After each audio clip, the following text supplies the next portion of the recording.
ශ්‍රී ලාංකේය අධ්‍යාපන ඉතිහාසයේ කේන්ද්‍රස්ථානය පිරිවෙන් අධ්‍යාපනයයි.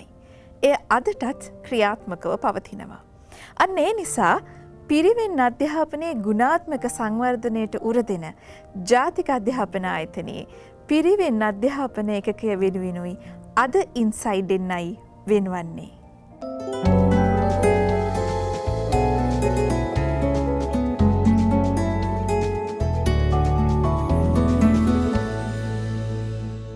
අද දිනේ අපේ සාකච්ඡාවට අපි මුලින්ම নমස්කාර පූර්වකව පිළිගන්නවා ජාතික අධ්‍යාපන ආයතනයේ සිංහල භාෂා දෙපාර්තමේන්තුවේ අධ්‍යක්ෂ ඒ වගේම පිරිවෙන් අධ්‍යාපන ඒකකයේ ඒකක ප්‍රධාන ආචාර්ය කුකුරම්පොළ ඥානම්වල ස්වාමීන් වහන්සේව. ඒ වගේම අපි নমස්කාර පූර්වකව පිළිගන්නවා ජාතික අධ්‍යාපන ආයතනයේ පිරිවෙන් අධ්‍යාපන ඒකකයේ සහකාර අධ්‍යාපන අධ්‍යක්ෂ රාජකීය පඬිත අධ්‍යාපනපති කොටනෙලවේ පුඤ්ඤානන්ද ස්වාමීන් වහන්සේවත්. ඒ වගේම අද දිනේ ඉන්සයිඩ් එන්නයි තුලින් පිරිවෙන් අධ්‍යාපන ඒකකය පිළිබඳව සාකච්ඡා කරන්නට අපි ඊටම ගෞරවයෙන් ආරාධනා කළා. පිරිවෙන් අධ්‍යාපන ඒකකයේ සහකාර අධ්‍යාපන අධ්‍යක්ෂ ශාස්ත්‍රපති යූ.කේ. රත්නායක මහතාට ඔබතුමාවත් ඊටම ගෞරවයෙන් අපි අපේ සාකච්ඡාවට පිළිගන්නවා. ජාතික අධ්‍යාපන ආයතනය පාසල් අධ්‍යාපනය සම්බන්ධයෙන් ඉතා සුවිශේෂ වගකීමක් උසුලන ආයතනයක්. ඔබ සාමාන්‍යයෙන් දන්නවා විෂයමාලා සම්පාදනය, ගුරු පුහුණුව ආදී විවිධ වගකීම් ජාතික අධ්‍යාපන ආයතනය දරනවා. එවැනි පසුබිමක් තුළ අපි මුලින්ම කැමති අපේ ආචාර්ය කුකුරම්පොළ ඥානිමල ස්වාමීන් වහන්සේගෙන් විමසන්නට ජාතික අධ්‍යාපන ආයතනය තුළ පිරිවෙන් අධ්‍යාපන ඒකකයක් ක්‍රියාත්මක කිරීමේ අරමුණ කුමක්ද කියන එක. මදාරා අපේ රටටම අනන්‍ය වූ සම්භාව්‍ය අධ්‍යාපනය තමයි පිරිවෙන් අධ්‍යාපනය කියලා කියන්නේ. ඒ වගේම අපේ රටේ සමස්ත අධ්‍යාපන ප්‍රවාහයේම ප්‍රභවයේ ලෙසත් අපි බොහොම ආඩම්බරයෙන් සඳහන් කරනවා පිරිවෙන් අධ්‍යාපනය. ජාතික අධ්‍යාපන ආයතනය කියන්නේ සාමාන්‍ය අධ්‍යාපනයේ මහගෙදර. ඒ නිසා පිරිවෙන් අධ්‍යාපනය සඳහාත් මේ මහගෙදර ඉඩක් තියෙන්න ඕන.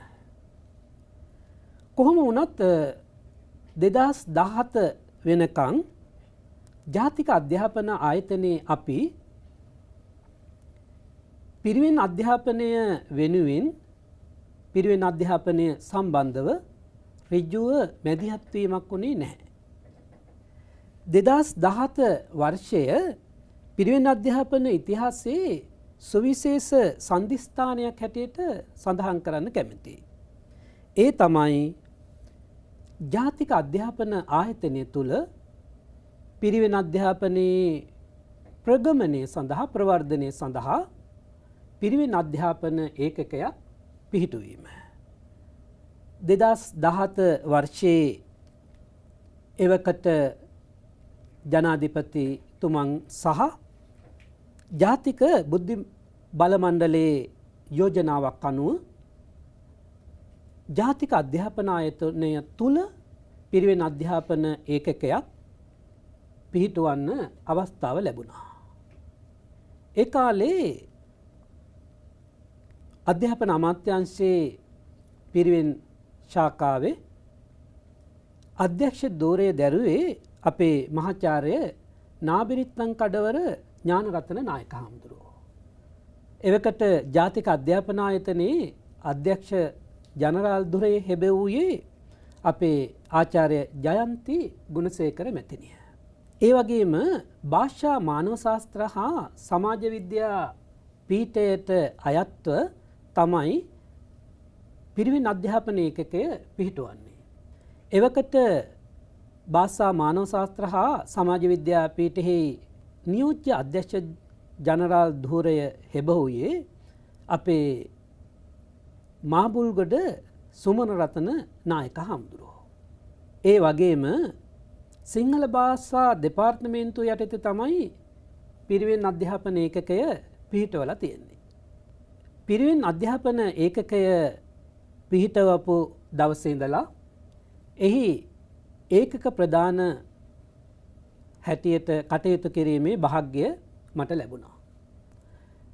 ඇත්තටම ඒ අවස්ථාව මා බොහොම ආඩම්බරයෙන් සඳහන් කරන්නේ. මොකද මමත් පිරිවෙන තුල හැදුණු වැඩුණු කෙනෙක්.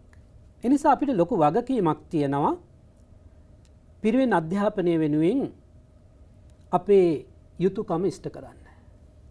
වර්තමානයේ වෙද්දී ජාතික අධ්‍යාපන ආයතනයේ අධ්‍යක්ෂ ජනරාල් මහාචාර්ය මංජුලා විතාන පතිරණ මැතිණිය, ඒ වගේම අපේ භාෂා මානව ශාස්ත්‍ර හා සමාජ විද්‍යා පීඨෙහි නියෝජ්‍ය අධ්‍යක්ෂ ජනරාල් ආචාර්ය දර්ශන සමරවීර මැතිතුමන් මේ ඒකකයේ වැඩ කටයුතු කරගෙන යන්න අපිට ලොකු සහයෝගයක් ලබලා දෙනවා.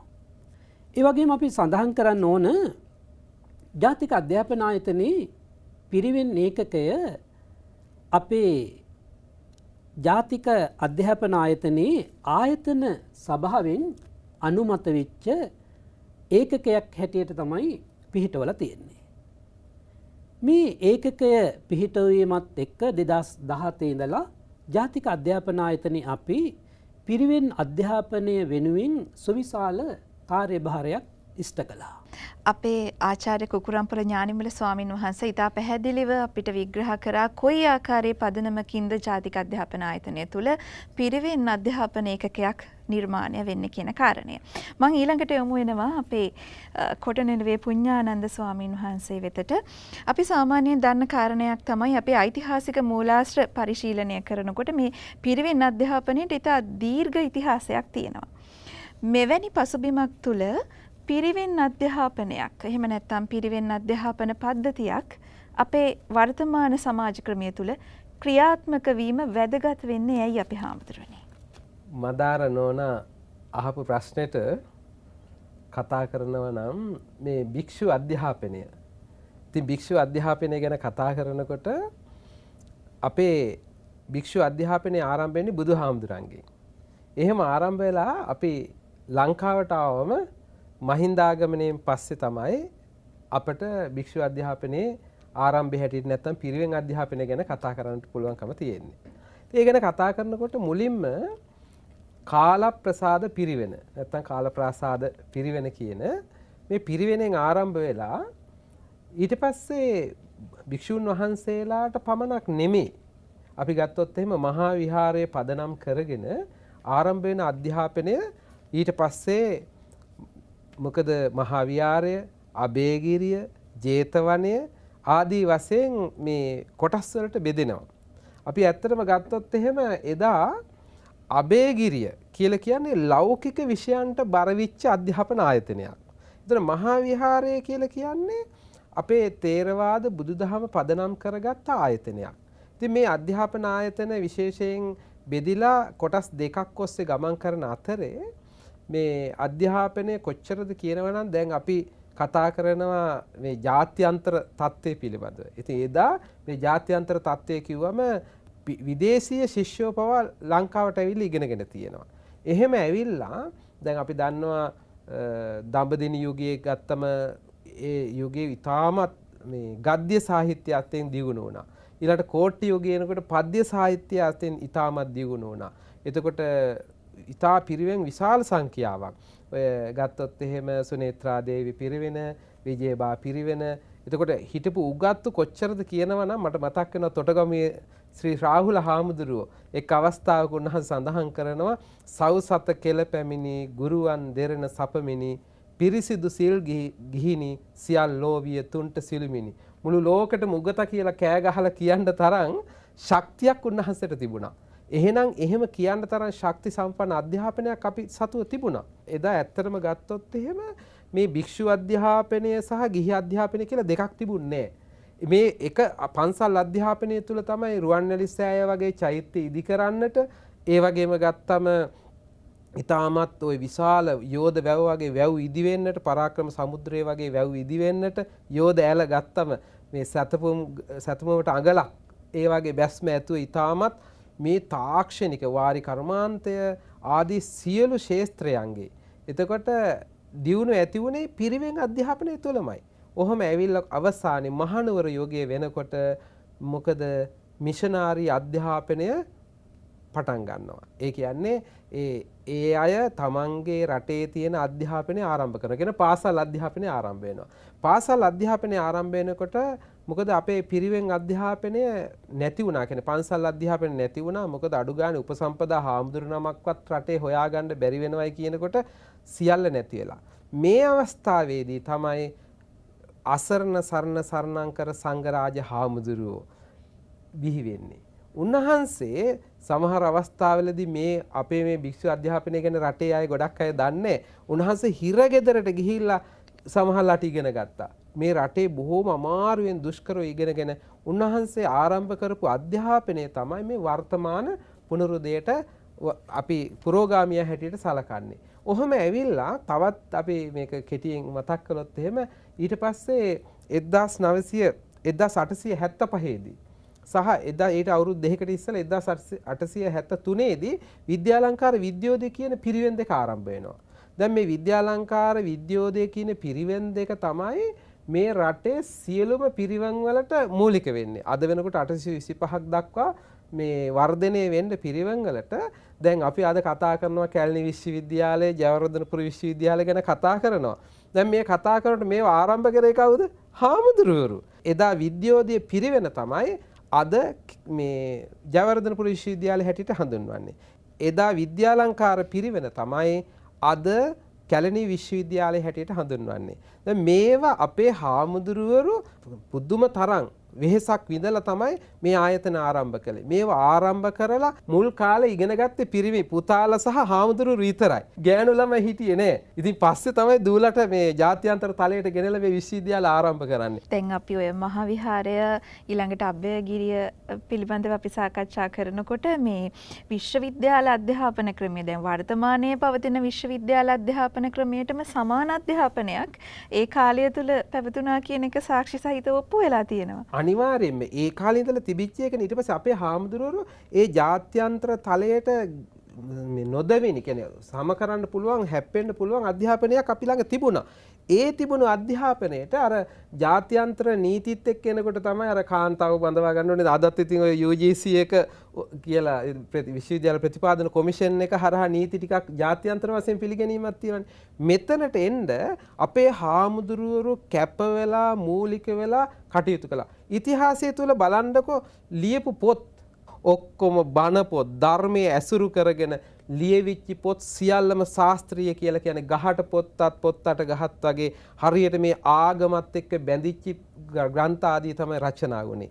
මේ රචනා වෙනකොට මේකට බලපෑවේ මොකද අධ්‍යාපනය තුලින් විනය ගරුක ධාර්මික පරපුරක් ඇති කළා. විශ්වවිද්‍යාලය තුල ඉතාමත් ධාර්මික ගුණවත් දරු පරපුරක් බිහි කරන අධ්‍යාපනයක් තමයි පිරිවෙන් අධ්‍යාපනය තුල අපි ළඟ තිබුණේ. මං හිතන්නේ ඔබ වහන්සේ තම පැහැදිලිව සඳහන් කළා මේ පිරිවෙන් අධ්‍යාපනය කියලා කියන්නේ කොයිතරම් වටින අපිට තියෙන සම්පතක්ද මේ අධ්‍යාපන පද්ධතිය තුල කියන එක. මීළඟට මම යොමු වෙනට කැමතියි පිරිවෙන් අධ්‍යාපන ඒකකයේ සහකාර අධ්‍යාපන අධ්‍යක්ෂ යුකේ රත්නායක මහතා වෙතට. දැන් අපේ ස්වාමින් වහන්සේලා දෙනමම පැහැදිලි කළා කොයි ආකාරයෙන්ද මේ පිරිවෙන් අධ්‍යාපනය කියන එක අපේ ලංකාවේ ක්‍රියාත්මක වුණේ කියන එක. දැන් වර්තමානය වෙනකොට අපේ ලංකාවේ අපේ අධ්‍යාපන පද්ධතිය තුළ පිරිවෙන් අධ්‍යාපනය කියන එක කොයි විදිහටද ක්‍රියාත්මක වෙන්නේ?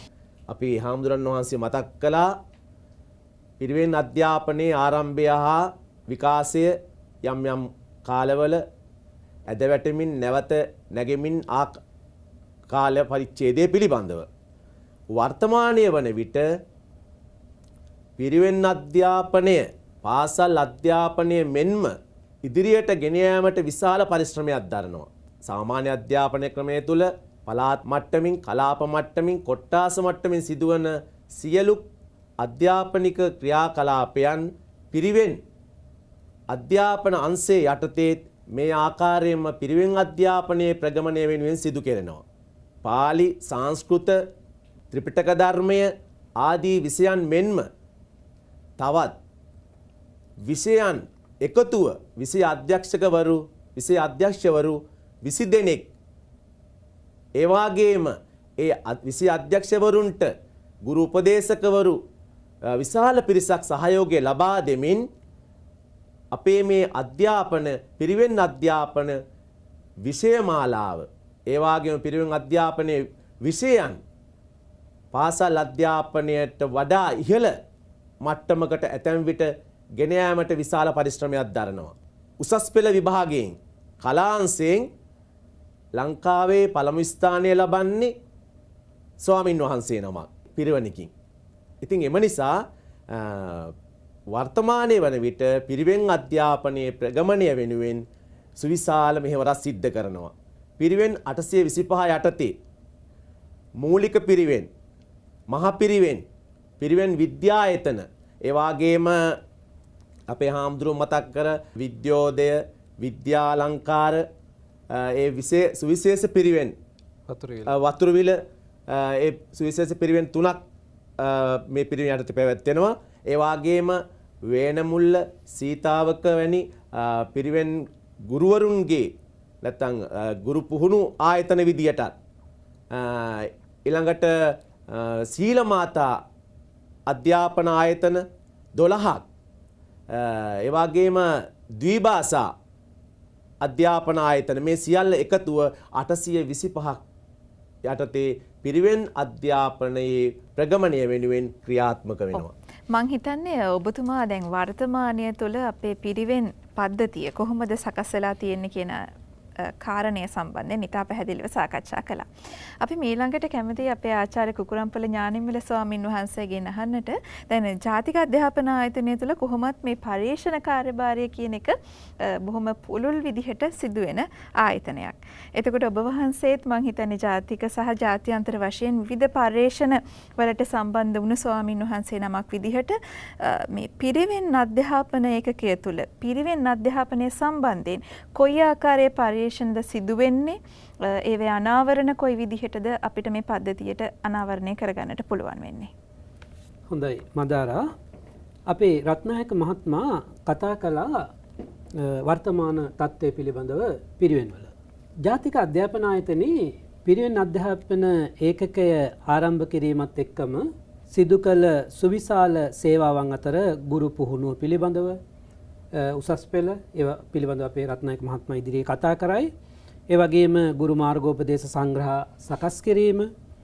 ඒ අතරේ අපි පර්යේෂණ කීපයක් සිද්ධ කළා. ඔබතුමී සඳහන් කළා වගේ පර්යේෂණ කාර්යභාරය විශේෂයෙන් අධ්‍යාපනය සඳහා පර්යේෂණ සිද්ධ කිරීම ජාතික අධ්‍යාපන ආයතනයේ අපේ කාර්යභාරය.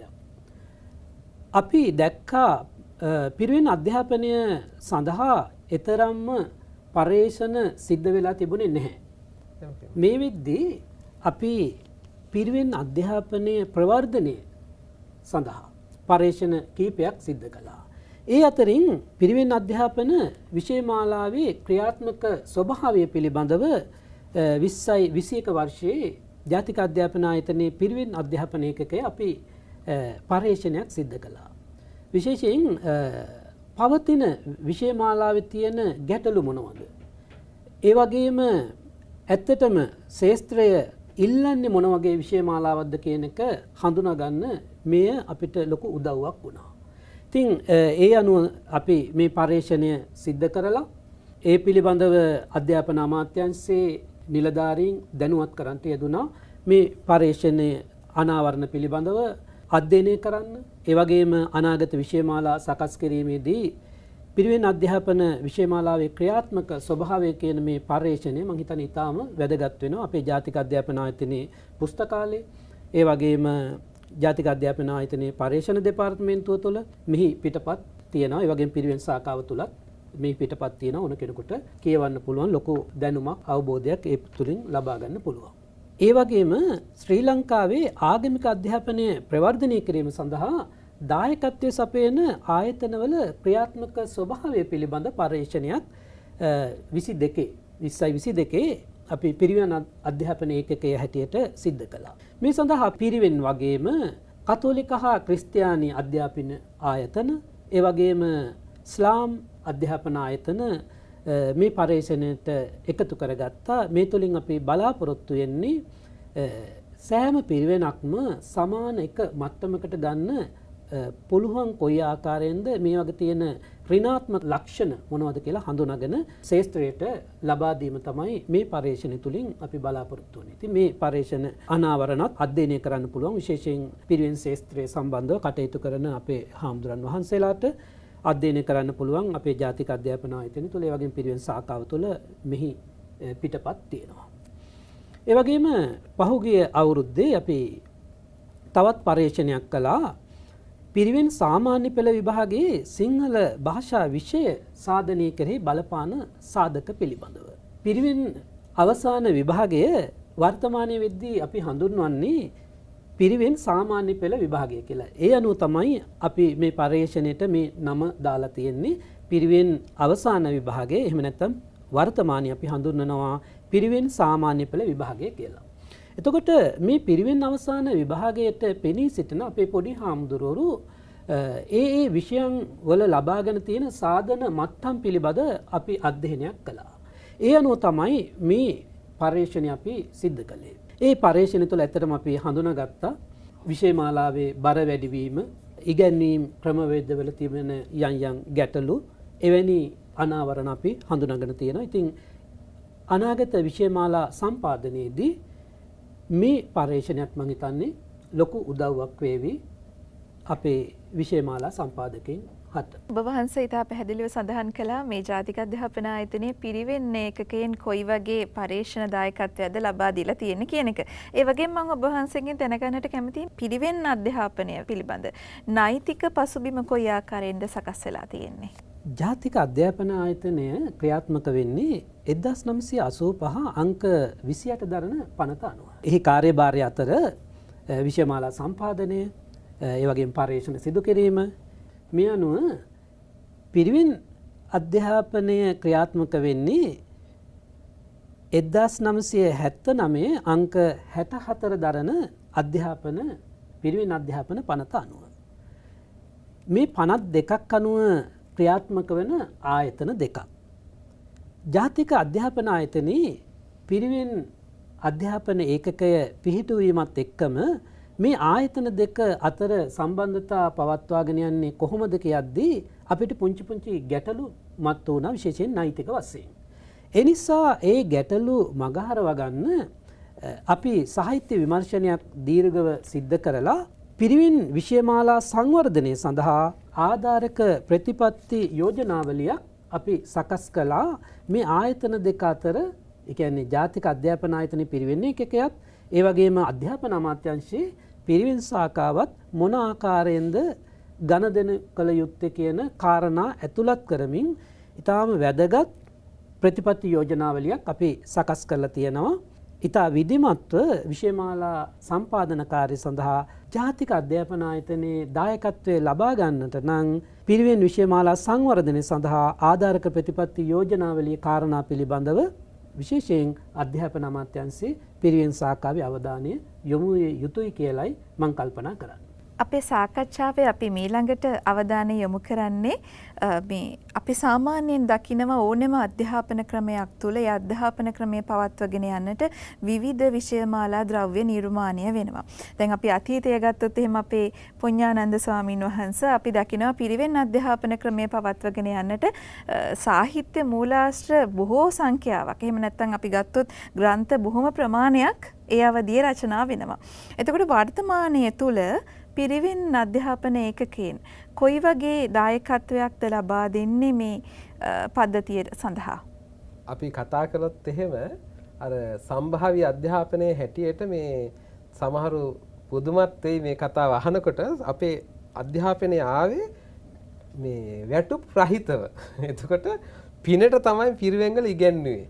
ඔහොම ඇවිල්ලා එතකොට පොත්පත් පවා අපට රජයෙන් කියන රාජ්‍ය අනුග්‍රහය තිබුණේ නෑ ඇත්තම කතාව. ඒතර දැනටත් පිරිවෙන පවත්වනකොට අපේ ලංකාවේ 825 පිරිවෙන් කිව්වම ඒ 825 තුල අපේ හාමුදුරුවන් වහන්සේලා නේවාසික අධ්‍යාපන ආයතනයක් හැටියට ඒ හාමුදුරුවරුන්ට දානෙ මානෙ දෙමින් එතකොට ඒ සීල කටයුතු සිවුරු පිරිකර සිව්පස්සේ බලමින් කටයුතු කරනවා. ඒ අතර රාජ්‍ය අනුග්‍රහය යම් තරමකට පස්සේ කාලේ අපේ ගුරුවරුන්ට වැටුප් දෙන්න පටන් ගත්තා. ඒ වගේම අර අපේ හාමුදුරු මතක් කළා මේ පනත් එහෙම පිළිබඳ ගැටලු වෙනවා කියලා. එතකොට පෙළ පොත් තිබුණේ. පස්සේ පෙළ පොත් සම්පාදනය වෙනවා. එතකොට එහෙම ඇවිල්ලා දැන් අපිට පිරිවෙන් ශාස්ත්‍රයේ ගුරුවරු ගත්තොත් 7300ක් ගුරුවරු ඉන්නවා. එතකොට ශිෂ්‍යයෝ 67000ක් ශිෂ්‍යයෝ ඉන්නවා. එතකොට 67000ක් පමණ වූ පිරිවෙන් ප්‍රජාවට 7300ක් වූ ගුරුවරුන්ට නිසි පුහුණුවක් එහෙම තිබුණේ නැහැ. එතකොට දැන් ජාතික අධ්‍යාපන ආයතනයේ පිරිවෙන් ඒකකයක් තිබුණට අපි දන්නවා සමහර අවස්ථාවලදී මේ නීති ප්‍රකාරව සමහර දේවල් කරන්න ගියාම ගැටලු සහගත තත්ත්වයක් මතුවෙනවා. එවැනි අවස්ථාවලදී මේ ජාතික අධ්‍යාපන ආයතනයේ අධ්‍යක්ෂ ජෙනරාල් තුමන්ලා තුමියන්ලා හිටපු ඇත්තෝ ඒ වගේම අධ්‍යාපන අමාත්‍යාංශ ලේකම්තුමන්ලා අධ්‍යක්ෂ ස්වාමින් වහන්සේලා මේ මැදිහත් වෙලා අපි වැඩ අතහැරියේ නෑ. දැන් සමහර ඒවා බෑ කියලා අතහරිනවනේ. ඉතින් අපිට කියන්න සතුටුයි මේ පිළිබඳ කතා කරනකොට අපිට ඇත්තටම පිරිවෙන් ගුරුවරු 7300ක් වූ ගුරුවරුන්ට පුහුණුවක් නෑ. ඒතර පුහුණුවක් දෙන්නේ කොහොමද? මේ පිළිබඳ කතා කරලා අපි එතකොට ගත්තොත් එහෙම ගුරුවරුන්ට උපදෙස් දෙන ගුරු උපදේශක නැත්තම් මේ ග්‍රන්ථ අපි ගත්තොත් එහෙම ගුරු මාර්ගෝපදේශ තිබුණේ නෑ. මේ අපි පිරිවෙන් ඒකකේ මැදිහත් වෙලා සන්තෝෂයි පිරිවෙන් ගුරුවරුන්ට පොත් 48ක් ගුරු මාර්ගෝපදේශ 48ක් අපි සම්පාදනය කරනවා. ඉතින් අද සතුටින් ඒ ගුරුවරු ඉගෙන ගන්නවා. ඒ වගේම මේ ආයතනයට ගෙන්නලා සමහර අවස්ථාවලදී ස්වාමින් වහන්සේලා 109ක් වඩම්මලා හිතන්නකෝ ඒ වගේ 109 ගානේ වඩම්මලා සමහර අවස්ථාවලදී ගුරු පුහුණු ලබා දුන්නා. ඒ වගේම සමහර අවස්ථාවලදී අපිට මතකයි කොරෝනා වසංගතය වගේ අවස්ථාවල් අපිට රටට හිතා ගන්න බැරි විදිහට අපි අක්‍රිය වුණානේ රටම. හැබැයි කියන්න සන්තෝසයි පිරිවෙන් අධ්‍යාපනයේ අපි අඩාල වෙන්න දුන්නේ. හැම පොඩි හාමුදුරු නමකටම ඒ නිවෙස්වල සිට ඔන්ලයින් ඉගෙන ගන්න අවස්ථාව ලැබලා දුන්නා. ඒ වගේම තවත් ධාරිතා සංවර්ධන වැඩසටහන් අපි ජාතික අධ්‍යාපන ආයතනයත් පිරිවෙන් ඒකකයේ අධ්‍යාපන අමාත්‍යාංශ පිරිවෙන් ඒකකයත් එකතු වෙලා අපි බොහෝ වැඩ කටයුතු කළා. එතකොට ගත්තොත් එහෙම අපේ හාමුදුරු මතක් කරලා පරේක්ෂණ කරා වගේම පරේක්ෂණ යන අතරේ අපිට කරන්න පුළුවන් දේවල් ගොඩක් තිබුණා. ඒව සඳහා ගුරුවරු ධාරිතා සංවර්ධනය කරන්න නොයෙකුත් විෂයන් අපි කල්පනා කරලා බලන්න ඕනේ. මදාරා නෝනා දැන් ගත්තොත් එහෙම මේ අද මේ පිරිවෙන් අධ්‍යාපනය ගැන සමහරු දන්නේ මොනවද කියලා. ලෝකෙට බුදුදහම ගෙනියන්න වෙන දැන් අද ලෝකෙ ඉල්ලන්නේ මොකක්ද? ලෝකෙ ඉල්ලනවා දැන් ඔය කෘත්‍රිම බුද්ධිය. AI තාක්ෂණය ගැන එහෙම කතා කරනවා. මේව කතා කරනකොට අවසානයේ මේ බුදුදහම ලෝකෙ ඉල්ලනවා, මෙඩිටේෂන් ඉල්ලනවා. ලෝකෙ අපි ඔක්කොම හැම දෙයක්ම ලබාගෙන අවසාන හිතේ සැනසෙල්ල හොයනවා නම් ඒ සැනසෙල්ල සමග අධ්‍යාපනයේ දුන්න අධ්‍යාපනයක් තමයි පිරිවෙන් අධ්‍යාපනය. ඒ තුල පාලි, සංස්කෘත, සිංහල, ඉංග්‍රීසි, දෙමළ භාෂා 5ක් උගන්වනවා. ලෙහෙසි නෑ. භාෂා 5ක් ඉගෙන ගන්න ඕනේ. ඒ වගේම තවත් අතිරේක ගණිතය, විද්‍යාව ආදී තවත් අතිරේක විෂයනුත් උගන්වනවා. එතකොට මේ ඔක්කොමත් එක්ක බුදුදහම ත්‍රිපිටක ධර්මයේ විෂයත් එක්ක පදනම් වුණ විෂය මාලාවක් තමයි අපි උගන්වන්නේ. ඉතින් ඒවට මේ පිරිවෙන් ඒකකයේ හැටියට ජාතික අධ්‍යාපන ආයතන අපේ මේ ප්‍රධාන හාමුදුරු කුකුරම්පල නායක හාමුදුරන්ගේ නායකත්වයේ යටතේ අපි ඉතාමත් සන්තෝෂයි. ඉතින් සතුටුයි ගොඩාක් වැඩ කරලා තියෙනවා. තව කරන්නත් වැඩපිළිවෙලක් සකස් කරගෙන යනවා. ඔව් අපේ හාමුදුරනේ. දැන් ඔබ වහන්සේ අපිට සඳහන් කළා කොයි ආකාරයෙන්ද මේ ගුරු මාර්ගෝපදේශ සකස් කරමින් මේ පිරිවෙන් අධ්‍යාපනයේ ගුණාත්මකභාවය රඳව ගන්නට ඔබ වහන්සේලා කටයුතු කරන්න කියන එක. මම ඊළඟට යොමු වෙන්නේ යුකේ රත්නායක මහතා වෙතට. දැන් මම ඔබතුමන්ගෙන් දැනගන්නට කැමතියි දැන් අපේ ස්වාමින් වහන්සේ සඳහන් කළා මේ ගුරු මාර්ගෝපදේශ සකස් කිරීම සම්බන්ධයෙන්. මීට අමතරව ගුරු පුහුණුව විධිමත් කරන්නට නැත්නම් මේ පුහුණු වැඩසටහන් ක්‍රියාත්මක කරන්නට පිරිවෙන් ඒකකයේ විදිහට කොයි වගේ මැදිහත් වීමක්ද ඔබතුමාලා දක්වන්නේ? 2018 වර්ෂයේ සිට මමත් අපේ කුකුරම්පල හාමුදුරුව සමග සම්බන්ධ වෙලා ජාතික අධ්‍යාපන ආයතනයේ පිරිවෙන් අධ්‍යාපන ඒකකයේ උන්නතිය වෙනුවෙන් අපි බොහෝ වැඩසටහන් ක්‍රියාත්මක කළා. ඒ අතර විශේෂයෙන්ම 2018 වර්ෂයේදී පාසල් උසස් පෙළ විෂය නිර්දේශය හඳුන්වා දීම හා ඉගැන්වීම් ක්‍රමවේද පිළිබඳව වැඩසටහනට සමගාමීව මහ පිරිවෙන් සහ විද්‍යායතන පිරිවෙන්වල ගුරු භවතුන් උදෙසා උසස් පෙළ විෂය නිර්දේශ හඳුන්වා දීම හා ඉගැන්වීම් ක්‍රමවේද පිළිබඳව ගුරු පුහුණුවක් අපි පැවැත්තුවා. මම විශේෂයෙන් සඳහන් කරන්න කැමතියි පිරිවෙන් පළමු දෙවන හා තුන්වන ශ්‍රේණි සඳහා ඉගෙනුම් ඉගැන්වීම් සඳහා ආධාරක උපකරණ ලෙස සිංහල විෂයට සම්බන්ධව ලෝ වැඩ සංගරාව, බුදුගුණාලංකාරය, වදන් කවි පොත, සුභාසිතය වැනි මේ පිරිවෙන් පොත් ඒ කවි බොහොම ලස්සනට ගායනා කරන විදිය, ඒ වගේම සකස්කඩ වැනි අපේ පැරණි පොත් වල ඒ තියෙන දේවල් කොහොමද කියන්නේ අපේ සාම්ප්‍රදායික ක්‍රමයට මේවා පිළිබඳව මේ CD 33 සඳහන් වෙලා තිබෙනවා. එහිදී විශේෂයෙන්ම කරුණාරත්න අමරසිංහ, අතුල රන්සිරිලාල්, කමල් දේශප්‍රිය, රෝහණ සිරිවර්ධන, දමයන්ති ජයසූරිය, රොහාන් සාන්ත බුලේගොඩ, සන්ධ්‍යා රඹුක්කනගේ වගේ ඊටාම විශිෂ්ට හඬ ශිල්පීන්, ගායක ගායිකාවන්, සම්පත් පුද්ගලයන්, දායකයන් ලෙස යොදාගෙන තමයි මෙම ශ්‍රව්‍ය තැටි නිෂ්පාදනය කරන්නට යෙදුනේ. ඒ හරහාත් ජාතික අධ්‍යාපන ආයතනයේ පිරිවෙන් අධ්‍යාපන ඒකකයේ මගින් පිරිවෙන් ශිෂ්‍යයන්ට විශාල සහයෝගයක් ලබා දුන්නා කියලා අපි විශ්වාස කරනවා. ඔව් දැන් රත්නායක මහත්මයා සඳහන් කළා මේ ශ්‍රව්‍ය තැටි වුන් ඉතා පරිශ්‍රමයක් දරලා මේ නිර්මාණය කරලා තියෙනවා පිරිවෙන් අධ්‍යාපනයේ උන්නතිය සඳහා. දැන් මෙතෙන්දි මතුවෙන ගැටලුවක් තමයි අපේ බලන අයට මේ ශ්‍රව්‍ය තැටි නැත්තම් මේකේ අන්තර්ගතයන් පරිශීලනය කරන්නට එහෙම නැත්තම් මේ ශ්‍රව්‍ය තැටි මිලදී ගන්නට යම්කිසි අවස්ථාවක් තියෙනවද කියන කාරණය.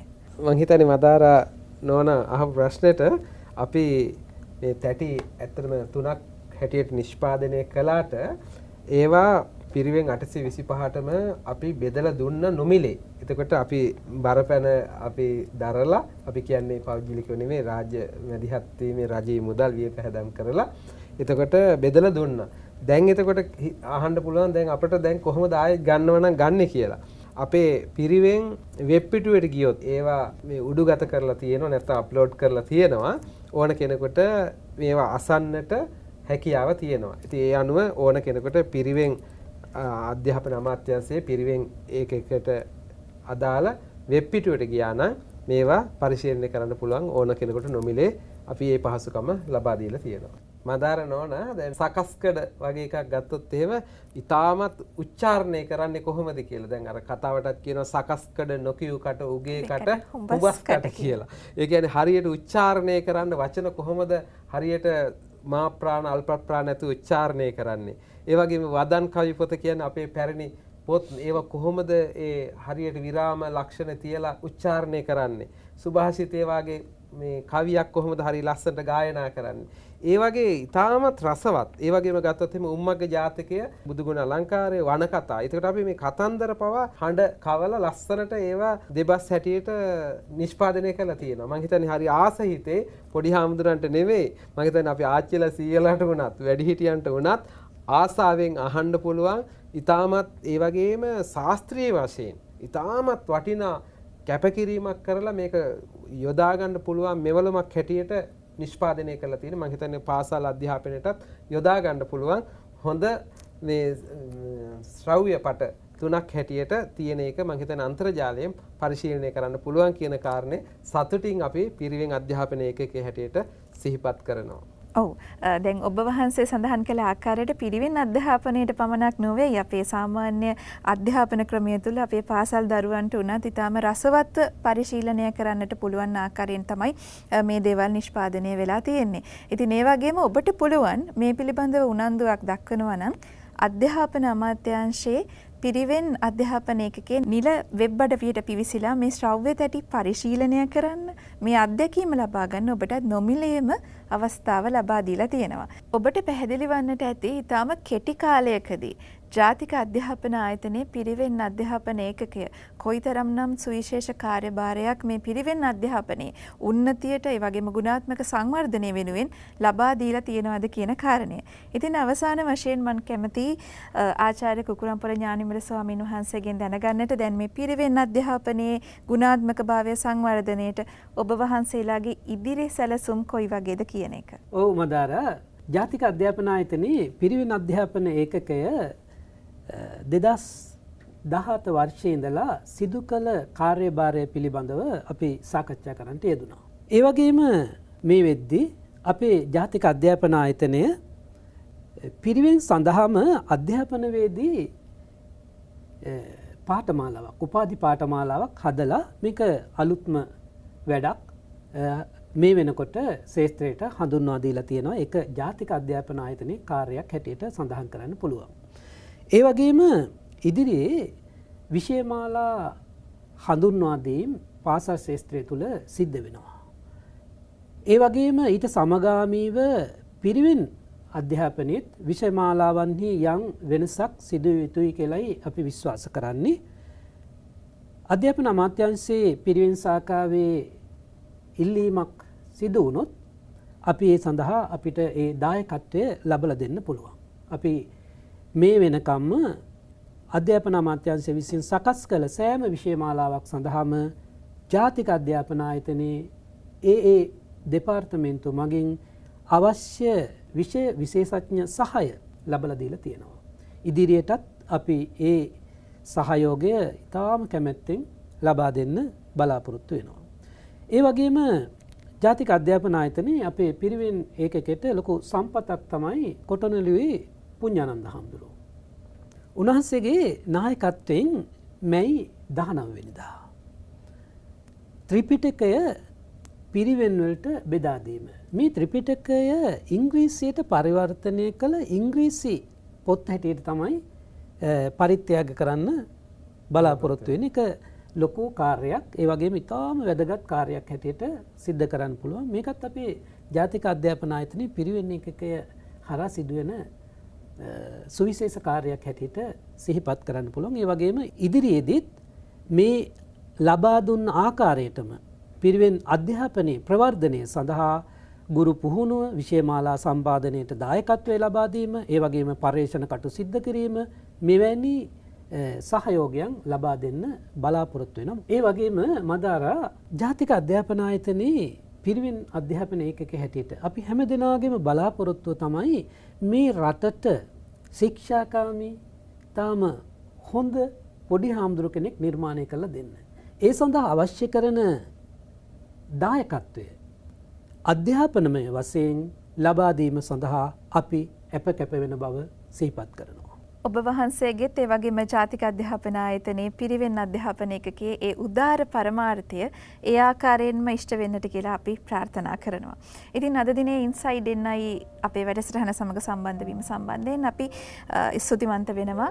ජාතික අධ්‍යාපන ආයතනයේ සිංහල භාෂා දෙපාර්තමේන්තුවේ අධ්‍යක්ෂ පිරිවෙන් ඒකකයේ ප්‍රධාන ආචාර්ය කුකුරම්පල ඥානිමල ස්වාමීන් වහන්සේට ඔබ වහන්සේට නමස්කාර පූර්වක ස්තුතිය පිරිනමනවා. ඒ වගේම පිරිවෙන් අධ්‍යාපන ඒකකයේ සහකාර අධ්‍යාපන අධ්‍යක්ෂ රාජකීය පඬිත කොටනළුවේ පුඤ්ඤානන්ද ස්වාමීන් වහන්සේටත් අපේ නමස්කාර පූර්වක ස්තුතිය අපි පිරිනමනවා. ඒ වගේම පිරිවෙන් අධ්‍යාපන ඒකකයේ සහකාර අධ්‍යාපන අධ්‍යක්ෂ යුකේ රත්නායක මහතාටත් අපි බෙහෙවින්ම ස්තුතිවන්ත වෙනවා. ඉන්සයිඩ් එන්නයි වැඩසටහනට පැමිණීම සම්බන්ධයෙන්. එහෙමනම් නැවතත් දවසක ඉන්සයිඩ් එන්නයි වැඩසටහනකින් අපි යලි හමු වෙමු.